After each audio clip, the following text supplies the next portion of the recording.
On entre aujourd'hui dans une toute nouvelle ère de l'intelligence artificielle. Il faut vraiment oublier les chatbots qui se contentent de parler. On va découvrir ensemble OpenClaw et surtout ce concept assez révolutionnaire de super agent IA, une technologie qui est capable d'agir à notre place. Jusqu'à maintenant, l'IA, c'était un peu comme un copilote. Elle nous donnait des conseils, des informations. Mais là, la question c'est, et si elle prenait carrément le volant? C'est exactement ça la promesse des super-agents. On passe à un véritable pilote automatique pour toutes nos tâches numériques. Bon, pour bien saisir ce changement, voilà comment on va procéder. D'abord, on va définir ce qu'est un super-agent. Puis, on verra pourquoi OpenClaw fait autant de bruit.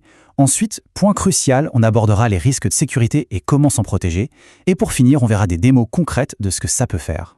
Alors, première section. Qu'est-ce qu'un super-agent? Et attention, on ne parle pas juste d'une petite évolution du chatbot. Non, c'est un changement radical. L'IA ne se contente plus de conseiller, maintenant elle exécute.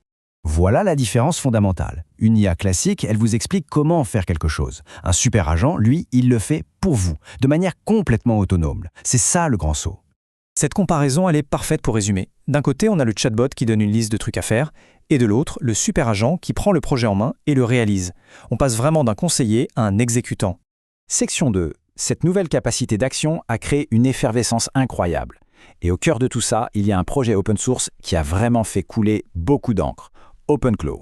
La promesse, c'est d'avoir une IA capable de trier des factures, de commander des articles en ligne ou même d'automatiser les lumières à la maison. Tout ça à partir d'une simple petite phrase. Il faut dire que l'histoire d'OpenClaw est assez chaotique. Au début, on l'a confondu avec un autre projet à cause de son nom. Et puis, il a été la cible d'une arnaque à la crypto, ce qui, paradoxalement, a encore plus amplifié sa notoriété. Une histoire un peu folle. Allez, on attaque la troisième section. Le point crucial, le voilà. Donner à une IA le contrôle total d'un ordinateur, ça pose un énorme problème de sécurité. Pour que ce soit bien clair, installer un super agent sur son ordinateur personnel, c'est un peu comme lui donner les clés de toute sa vie numérique. Il peut accéder à absolument tout, sans aucune exception. Comme l'a très bien dit un expert, une seule petite erreur de l'IA, ce qu'on appelle une hallucination, et ça pourrait mener à une fuite catastrophique de données privées. Ça fait réfléchir. Alors, la première idée qui vient, c'est peut-être de se dire « Bon, je vais acheter un ordinateur juste pour ça. » Par exemple, un Mac mini.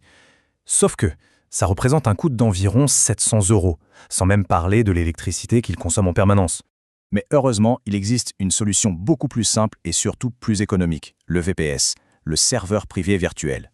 En gros, c'est un ordinateur distant, super sécurisé, qu'on peut louer pour quelques euros par mois.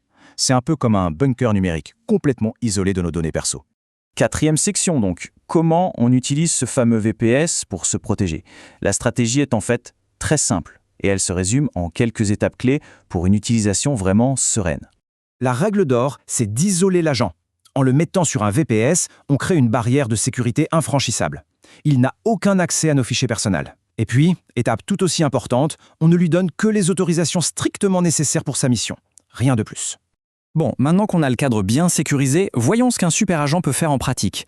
L'exemple qui suit est assez bluffant, il montre comment on passe d'une simple idée à un produit qui marche en quelques minutes seulement. Tout est parti de là. Une simple instruction envoyée via l'application Telegram. Créer une page web pour envoyer des fichiers sur ce Google Drive. Et héberge la page sur Google Apps Script. C'est tout.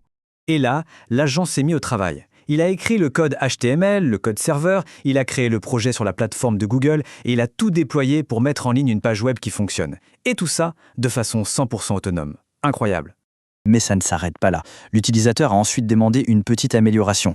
Maintenant, améliore le design, va voir les couleurs de mon site web pour t'en inspirer, en ajoutant simplement le lien. Et voilà le résultat. Regardez bien, on est passé d'un formulaire tout simple, un peu moche, à une page bien stylisée. L'agent est allé sur le site web, il a analysé les couleurs, la mise en page, et il a appliqué tout ça au projet, en quelques secondes.